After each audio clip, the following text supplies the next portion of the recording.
Hello everyone, कैसे हैं आप सब। एक बार पुनः सी कोचिंग क्लासेस पर स्वागत है। यदि आप 11वीं क्लास में बच्चों तैयारी कर रहे हैं तो इस चैनल पे पहली बार आए, चैनल को सब्सक्राइब जरूर कर लें, क्योंकि 11वीं क्लास का अधिकांश मटेरियल आपको इस चैनल पे मिलता रहेगा। इसके पहले हमने जो भी वीडियोस दिया है प्लेलिस्ट बना हुआ है इंपॉर्टेंट क्वेश्चन का, जरूर देखें और तैयारी करें। चलिए शुरू करते हैं बच्चों, फटाफट। यहाँ पर देखिए पहला प्रश्न है। आज हम सारे ऑब्जेक्टिव क्वेश्चन करने वाले हैं। आप लोग इन सभी प्रश्नों को तैयार करें, एक भी क्वेश्चन मिस मत करना, ठीक। रमणीयार्थ प्रतिपादकः शब्द काव्यम परिभाषा, ये शब्द किसने दिया, ये परिभाषा किसने दिया, तो पंडित जगन्नाथ के द्वारा। महाकाव्य में सर्गों की संख्या 8 से अधिक होती है बच्चों, तो 8 या 8 से अधिक होगी। जैसी बाढ़ी काष्ठ ही काटे अग्नि न काटे कोई में कौन सा अलंकार है, तो इसमें आपका कौन सा अलंकार है बच्चों बताना है। अनुप्रास अलंकार, आपका श्लेष अलंकार, दृष्टांत अलंकार या एमक अलंकार। तो इसमें बच्चों आपका कौन सा आंसर होगा बताओ जरा। का शब्द बार में आ रहा है ना, बार बार देखिए का शब्द बार आ रहा है, तो यहाँ पे बार बार जब आता है तो वहां पे कौन सा अलंकार हो जाता है, अनुप्रास अलंकार हो जाता है। कौन सा अलंकार बच्चों, अनुप्रास अलंकार हो जाता है। अगला प्रश्न बताओ जरा, कौन बताएगा। यहाँ पे पांचवा प्रश्न है, चौथा प्रश्न है। यहाँ दरख्वतों के साये में धूप में कौन सा अलंकार है, बताना है राइट आंसर। आप लोगों को भी समय दे रहा हूं ताकि आप लोग भी बता सको। बताओ कौन सा, विरोधाभास, आहुति, अनुप्रास या एमक। तो यहाँ पे विरोधाभास अलंकार है। देखो भाई साहब, यहाँ पर बताना है श्रृंगार रस, शांत और करुण रस, इस सब में कौन सी गुण की प्रधानता होती है बच्चों, तो माधुर्य गुण की प्रधानता होती है। निम्न में से कौन सा खंड काव्य नहीं है, बताना है आपको कौन सा खंड काव्य नहीं है। सुदामा चरित, पंचवटी, रश्मिरथी, पद्मावत। तो इसमें आपका राइट आंसर हो जाएगा पद्मावत जो है खंड काव्य नहीं है, ठीक है। करुण रस का स्थायी भाव बताओ। करुण रस का स्थायी भाव शोक होता है। करुण रस का स्थायी भाव शोक। गजल में लिखे जाने वाले हर दो मिसरे के समूह को क्या कहा जाता है, क्या कहा जाता है बच्चों, इसका राइट आंसर बताना। तो शेर कहा जाता है। क्या कहा जाता है, शेर। यशोदा हरि पालने झुलावे, हलरावे दुलरावे, जोई सोई कछु गावे। ठीक है, उपयुक्त पंक्ति में आश्रय की चेष्टा को दिए गए चयन करना है। तो इसका राइट आंसर बताना बच्चों। उपयुक्त पंक्ति में आश्रय को चेष्ट जो है, यहां पर चेष्टा दिए गए विकल्प में पुत्र के प्रति स्नेह सही आंसर होगा। श्री कृष्ण के सुन बचन अर्जुन क्रोध से जलने लगे, सब शोक अपना भूल कर करतल युगल मलने लगे, में अनुभव पहचान करना, अनुभव। तो इसका राइट आंसर हो जाए अर्जुन का क्रोध। क्या हो जाएगा, अर्जुन का क्रोध। प्रबंध काव्य के भेद बताओ। प्रबंध काव्य में बच्चों एक तो खंड काव्य होता है, दूसरा महाकाव्य और एक आख्यानिक गीत। ये आपका थर्ड नंबर राइट, पहला नंबर राइट आंसर हो जाएगा। जहां कारण होने पर भी कार्य ना हो वहां कौन सा अलंकार होता है। जहां कारण होने पर भी आपका कार्य ना हो कौन सा अलंकार होता है, ठीक। तो बताओ भाई इसका कौन सा हो जाएगा, स नंबर, विशेषोक्ति अलंकार। करत करत अभ्यास के जड़मति होत सुजान, रसरी आवत जात है सर पे होत निशान।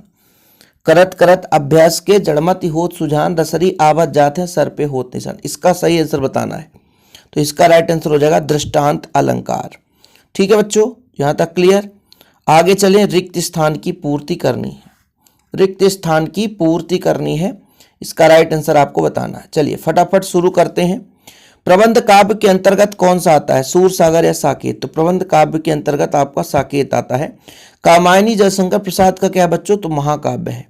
जिस वाक्य में विशेष अर्थ का बोध होता है, विशेष अर्थ का बोध होगा, वो आपका लक्षणा होगा, ठीक है। दोहा छंद काव्य के अंतर्गत आता है, मुक्तक काव्य के अंतर्गत आता है। नाटक विधा कैसा है, नाटक हम देखते हैं तो दृश्य है। सूर्य डूब गया में शब्द शक्ति कौन सा है, सूर्य डूब गया में व्यंजना शब्द शक्ति है। कौन सा बच्चों, व्यंजना शब्द शक्ति है। चंपा काले अक्षर नहीं चीनती है, इसमें प्रसाद गुण है। पेट में चूहे कूदने में शब्द शक्ति है, पेट में चूहा कूद रहा है, तो इसमें लक्षणा हो जाएगा। क्या हो जाएगा, लक्षणा। गजल में लिखे जाने वाली हर लाइन या पंक्ति कहलाती है, क्या कहलाती है, तो ये आपका मिश्रा कहलाती है, ठीक। इसके बाद अगला देखिए, 22 से 26 वर्णों के वृत्त को क्या बोलते हैं, सबैया बोलते हैं बच्चों। क्या बोलते हैं, सबैया। संचारी भाव की संख्या 33 है। छंद के अल्प विराम को क्या कहा जाता है? ऐति। दोहा छंद मात्राओं के आधार पर कैसा है? बताओ। अर्ध सममात्रिक है बच्चों, अर्ध सममात्रिक छंद है।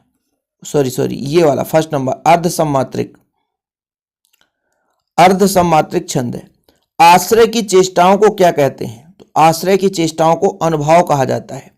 नीर भरे नित प्रति रहे तऊ न प्यास बुझाए में कौन सा अलंकार है?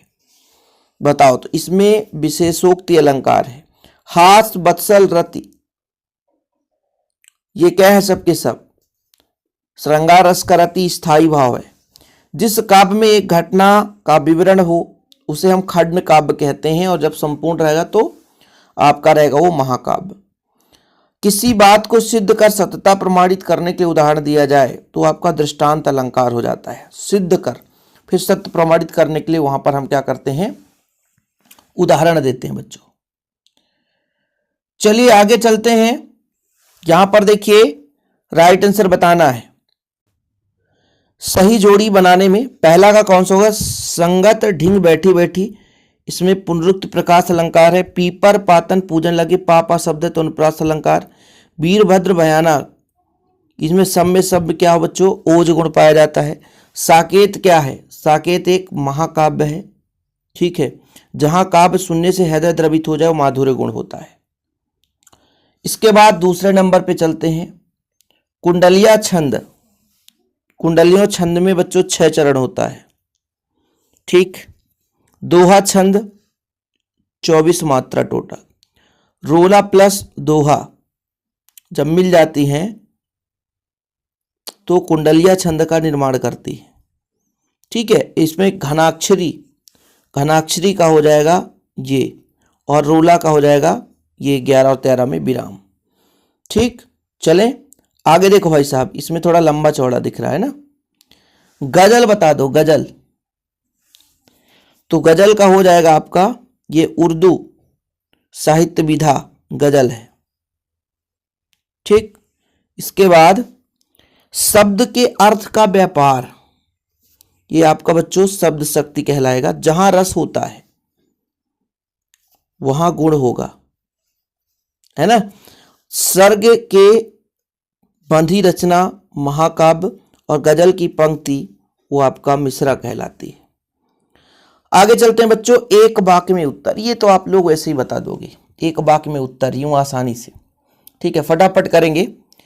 खंड काव्य की परिभाषा देनी है, बताओ कोई भी दे दो। खंड काव्य में क्या होता है? जीवन की किसी एक घटना का वर्णन होता है, खंड काव्य कहलाता है। वहीं पे महाकाव्य में जब जीवन के संपूर्ण चित्रण होता है बच्चों तो महाकाव्य कहलाता है। 2 महाकाव्य के नाम और एक रचना। जयशंकर प्रसाद का आप कामायनी लिख लो, तुलसीदास जी का आप रामचरितमानस लिख लो। 2 खंड काव्य और 2 रचनाएं, तो आप पंचवटी लिख लो खंड काव्य मैथिली शरण गुप्त का। सुदामा चरित्र लिख लो नरोत्तम दास जी का।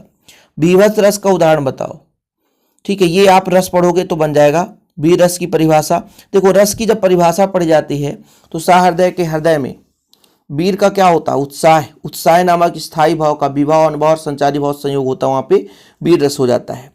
अनुभव के प्रकार की बताना बच्चों, अनुभव कितने प्रकार के होते हैं? तो अनुभव टोटल 4 प्रकार के होते हैं। अलंकार की परिभाषा, काव्य की शोभा बढ़ाने वाले शब्दों को हम क्या बोलते हैं? अलंकार कहते हैं। संदेह अलंकार, संदेह अलंकार का उदाहरण बताओ। तो ये उदाहरण वगैरह जैसे आपको लक्ष्मी थी या दुर्गा थी या स्वयं वीरता की अवतार, ये सबसे बेहतर उदाहरण होता है कि लक्ष्मी थी या दुर्गा थी या स्वयं वीरता का अवतार, तो ये हो जाता है संदेह अलंकार का उदाहरण। रस की निष्पत्ति के सहायक तत्वों के नाम, स्थायी भाव, विभव, अनुभव और संचारी भाव। बिंब विधान का एक उदाहरण, प्रसाद गुण का उदाहरण, रोला छंद की परिभाषा। तो ये आप, ये तो ग्रामर पोर्शन है पूरा, हास्य छंद की परिभाषा। तो यहाँ पर बच्चों, ठीक है, ये सारे हम ग्रामर पोर्शन में आपको करा देंगे। यहाँ पर अभी सत्य असत्य आप देख लो, ठीक है, क्योंकि ये पूरे परिभाषाएं लंबे लंबे हैं भाई, तो हम सोचते हैं क्यों ना सत्य सत्य करा दे, बाकी हम ग्रामर पोर्शन में आपको ये सारी चीज कराएंगे ही। सत्य सत्य में देखिए पहला नंबर देखिए बच्चों, कठोर वर्गों की आवृत्ति माधुर्य गुण में होता है, पहले नंबर का बताना है आपको। तो पहला नंबर आपका हो जाएगा असत्य। लंबे लंबे समासिक पदों का प्रयोग ओज गुण में होता है, बताना है आपको। तो दूसरा आपका हो जाएगा सत्य। दूसरा है बच्चों सत्य, बिल्कुल सत्य। इसके बाद छंद के गणों की संख्या 9 होती है तो बिल्कुल असत्य है। मोहन बैल में अभिधा शब्द शक्ति है, ये भी असत्य है। दधिमथि घत काढ़ी लियो में उपमा अलंकार, ये भी असत्य है। तुम बरसो लो वे ना वर्षे में एमक अलंकार, ये सत्य है। चित्त के उत्तेजना का संचार ओज गुण में होता है, बिल्कुल सत्य है, ओज गुण में। साकेत हरिओद प्रमुख महाकाव्य है, साकेत ये गलत है, महाकाव्य नहीं है। ठीक है, एक शब्द की आवृत्ति हो वहां पर एमक अलंकार होता है, नहीं, आवृत्ति हो मतलब अनुप्रास अलंकार। रस होता है वहां गुण होता है, बिल्कुल सत्य है, जहां रस होगा वहां गुण पाया जाएगा। पावों के पेट ढकना मार्मिक बिंब योजना का प्रयोग दुष्यंत कुमार ने किया था, बिल्कुल सत्य है। गजल में सभी शेर अपने आप में मुकम्मल वह स्वतंत्र होते हैं, इसका क्या होगा राइट आंसर, ये भी आपका सत्य है। ठीक है, इसके बाद 13 में देखो बच्चों, 13 नंबर, वक्रोक्ति अर्ध टेढ़ी युक्त से, बिल्कुल सत्य है। दोहा रोला मिलकर कुंडलियां बनाता है, बिल्कुल सत्य है। रुबैया उर्दू फारसी की लेखन शैली, बिल्कुल सत्य है। इसके बाद दोहा को उल्टा करने पर रोला छंद मिलता है, नहीं, सोरठा मिलता है, दोहा का उल्टा आपका सोरठा मिलता है। जल बिच मीन प्यासी में विशेषोक्त अलंकार है, बताओ आप लोग। तो ये 17 नंबर क्या है बच्चों आपका, ये सत्य है। ठीक है, मोह और जड़ता संचारी भाव के आते हैं, बिल्कुल सत्य है। विभाव 2 प्रकार का होता है, आलंबन उद्दीपन। जिस छंदों में मात्राओं की गणना हो उसे हम वर्णिक छंद कहते हैं, नहीं, मात्रिक छंद। रस के 10 अंग हैं, गलत, रस के 10 प्रकार हैं, 4 अंग होते हैं। तो ये ऑब्जेक्टिव क्वेश्चन मैंने करा दिया और इसका ग्रामर पोर्शन आप लोग कहोगे तो प्रोवाइड कर दूंगा। बस यदि चैनल पे पहली बार है चैनल को सब्सक्राइब जरूर कर लें। ठीक है, दोस्तों के साथ शेयर करें। जय हिंद, वंदे मातरम।